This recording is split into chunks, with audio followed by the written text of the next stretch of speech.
What is the thing we don't talk about in your family? We don't talk about the authentic shrunken heads my grandfather collected. They were buried with him. Probably for the best. Those things are almost never not cursed. My high school math teacher had one of those. He always said it was a bad student's head and threatened that he will do the same to us if we don't behave. He was a funny teacher. How my parents were able to afford a house suddenly while working a minimum wage job and having recently immigrated to America dirt poor. They would never tell me where they got the money from. You are not the only thing they smuggled in.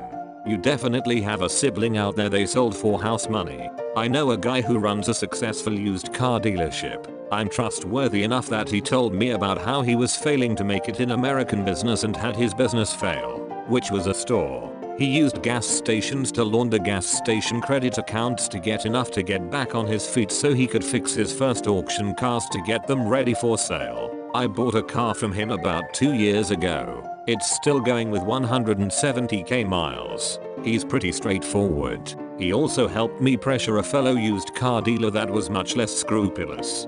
The Thanksgiving meal prep where my mother got her hand stuck inside the frozen turkey for several hours. Bringing this one up gets you the laser beam eyes death glare. Wow. Are you part of Mr. Bean's extended family or something? My second cousin was always very introverted. Nobody ever really saw him and he never really met anyone beyond immediate family due to him just not being interested in knowing any of us. He left home and cut everyone off. Hell, I had no idea he existed. Fast forward and my first cousin is excited to bring her husband to the family reunion. The two eloped, so we did not know who this mystery man was. She walks up and there's our second cousin with her. The older family members knew exactly who he was and, well, they were expecting and married. So we just said F it and just had the family reunion. We don't mention the cousin thing because it's been acknowledged and we all decided to move past it as to not make them feel weird. So was he her parents' cousin? The time my mom was on Wheel of Fortune. It did not go well. Edit because holy cow this got a lot of notice. You're all going to be so disappointed in the reality of it. I'm going off of my memory here, because as the post states, we don't talk about it so I can't ask her for details. This was probably sometime in the early 80s or 90s.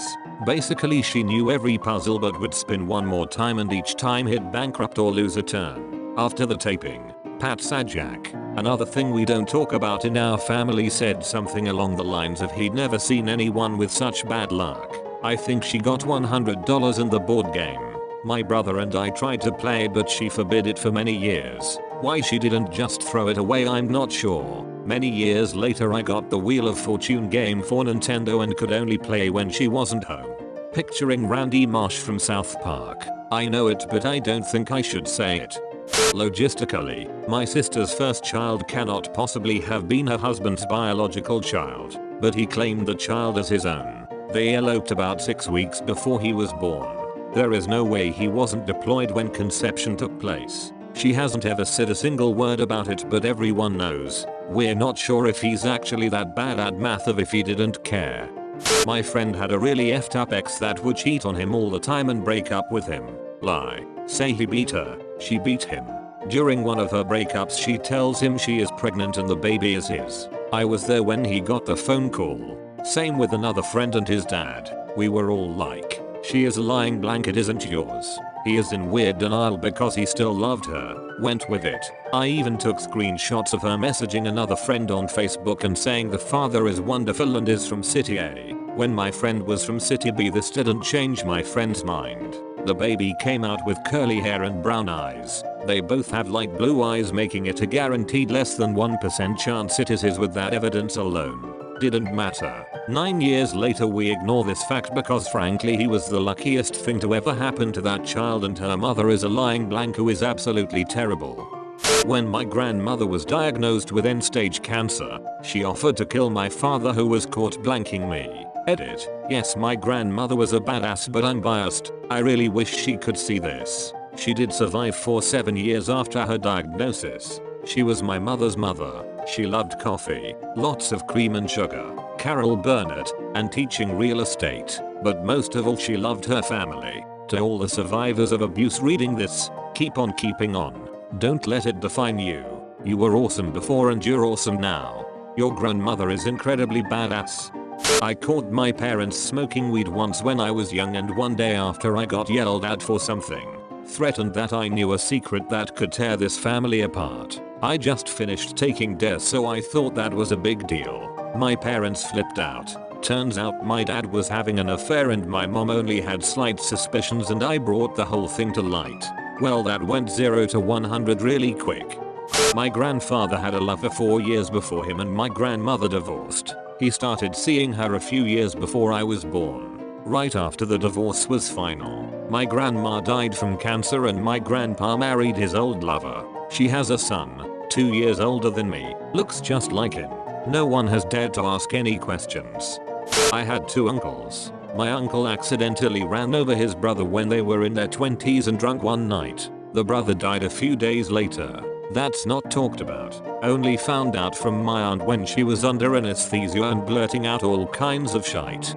Mom's side. My great uncle sexually assaulted my aunt when she was a child and seriously damaged her cervix. As a result, all of her children were seriously premature and some died as infants. Dad's side. My cousin murdered 2 people.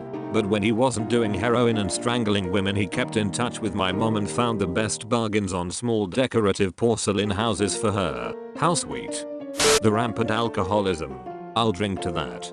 I accidentally texted my family, I can't decide if jacking off at my great grandma's house is worth it or not, instead of a different group chat. It doesn't get brought up, but oh boy do I think about it a lot.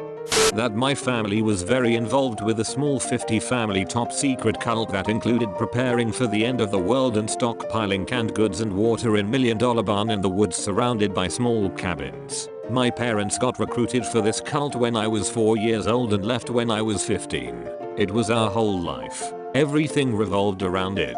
All our money went into it. My parents can't talk about it. My mother flies into an insane rage. I've never told anyone the whole story start to finish. I doubt I ever will. I could write a book about the bizarre childhood I had. The bunny incident. So we had a bunny at our dad's house a few years ago. Its name was Wally. My dad had bad OCD, so he tried to wash it. For people who don't know, you don't wash bunnies. Spoiler alert, he died. My cousin, who is a principal and was married with kids, had an affair with a teacher. She was also married. They both ended both of their marriages and got together. The teacher was my math teacher at the time while this all happened. Now they're married and I see them at family reunions. Extremely awkward for me. Did the teacher give you good grades to keep quiet? My brother's hoarding. He's been without hot water since October because there is no room to move the old water heater down from the 2nd floor. We're an Asian family, and he's the firstborn son, so apparently mental illness is fine and dandy. The one time I mentioned he might have mental health issues, my mom snapped at me. They live in Los Angeles, and I worry when a big earthquake hits he'll seriously get buried. I watched the Hoarders show to better understand him. He's a frugal, logical, cheap deal freebie hoarder. Which is like the worst combination because the argument you should get rid of things to free up space in your house holds no water for him. And every argument he makes for why he has 5 of this one thing or picked up this free thing makes sense, other than the fact all the stuff is getting out of control and not even being used. He's an avid reader also, and said Marie Kondo's book was triggering, implying my family talks to each other in the first place. My great uncle got his cousin pregnant in the early 1930s and they had to get married. They had several children, and by all accounts their marriage was a happy one. It wasn't until I was putting together family trees, and both were long dead, that I realized what happened. My grandfather wasn't on speaking terms with his brother for a long time, not regarding this, but other family issues, so it was an easier subject to avoid. My parents were never actually married and played it off like they were for 20+ years. Oh, and my dad cheated on my mom with a dude who dresses in drag for a living.